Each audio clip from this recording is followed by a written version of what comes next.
Assalamualaikum warahmatullahi wabarakatuh. Alhamdulillahirabbil alamin wassalatu wassalamu ala asyrafil anbiya'i wal mursalin sayyidina Muhammadin wa ala alihi fi kulli hatin wa nafasin adada ma wasallallahu sallallahu alaihi wasallam ya Rasulullah fi kulli hatin wa nafasin adada ma wasallallahu la ilaha illallah Muhammadur Rasulullah fi kulli hatin wa nafasin adada ma wasallallahu. Alhamdulillah tuan-tuan yang berhormat taala.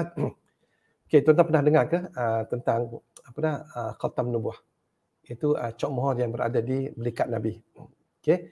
Satu ketika bapa saudara Nabi dia bawa Nabi pergi ke rumah satu orang alim lah, orang alim pada waktu tu.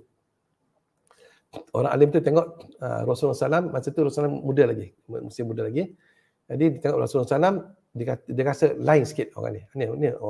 Dia kata lain sikit. Cuba buka baju, Nabi pun buka baju, tunjuk di belakang. Di belikatnya tertulis satu ayat, beberapa ayat, iaitu ayat itu dipanggil khatam nubuah.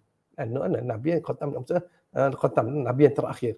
Jadi ulama tu beritahu, orang alim tu beritahu pada Abu Talib, dia beritahu yang bahasanya budak ni akan jadi orang yang terkenal besok. Akan jadi orang terkenal dan setiap langkah dia akan membawa kejayaan. Jadi tuan-tuan semua, ini insya-Allah saya akan kongsi pada anda, iaitu satu amalan khatam nubuah. Bagi khatam nubuah, yang mana khatam nubuah ni kita tuan-tuan amal dia dengan beberapa nazariah. Kan nazariah, kita nazar, kita baca amal dan kita nazar dan semua, yang mana akan mendatangkan, akan menzahirkan apa tu semua, akan menzahirkan kewibawaan, keceriaan, kecantikan, keindahan, kekebalan, kerezekian, pengasihan, perlindungan, semua ada tuan semua. Sebab apa? Sebab tuan semua, apa yang ada pada Nabi, insya-Allah tuan semua, insya-Allah kita mohon kepada Allah Taala agar apa yang ada pada Nabi sedikit banyak akan ada pada kita.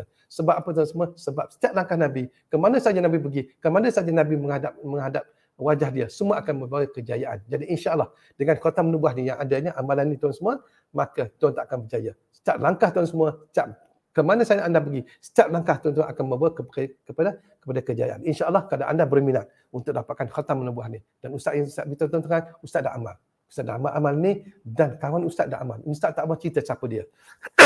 Siapa dia tuan semua. Kawan Ustaz ni satu hari. Dia amal ni dah berbulan-bulan, sampai bertahun-tahun dia amal ni. Satu hari dia sedang minum air di satu kedai kopi di Yaakob Biah. Yaakob Biah ni Kota Baru. Di Yaakob Biah, satu kedai kopi Yaakob Biah ni lama lah. Tahun tak silap tahun 70-an. Tahun 80-an ke 70 tahun 80-an. Dia sedang minum di kedai kopi di Jalan Yaakob Biah. Tapi masalahnya masa dia duduk tu, dia duduk membelakangi pintu. Dia tak sedar pintu kedai tu tak sedar. Yang satu lagi datang bawa parang panjang. Tepuk bahu dia pusing kat orang tu tetak dia. Dia beritahu kepada Ustaz, dia kata, kalau saya tak elak, saya nak elak tak boleh dah sebab parang tu datang. Parang tu terus datang kepada kepala dia. Dia kata kalau dia tak tahan dengan tangan, kepala dia akan pecah. Terbelah dua. Jadi dia cuma hanya dia tahan dengan tangan. Dia tahan gini, tahan. Dia tahan dan semua apa berlaku. Parang tu singgah kepada tangan dia tetapi hanya terguris saja. Luka tapi luka macam kita terkena kawat duri tu. Itu je. Luka. Orang yang letak dia terus tengok tak luka tu terus pengsan terus semua. Anak beritahu, ni kehebatan khatam nubuah.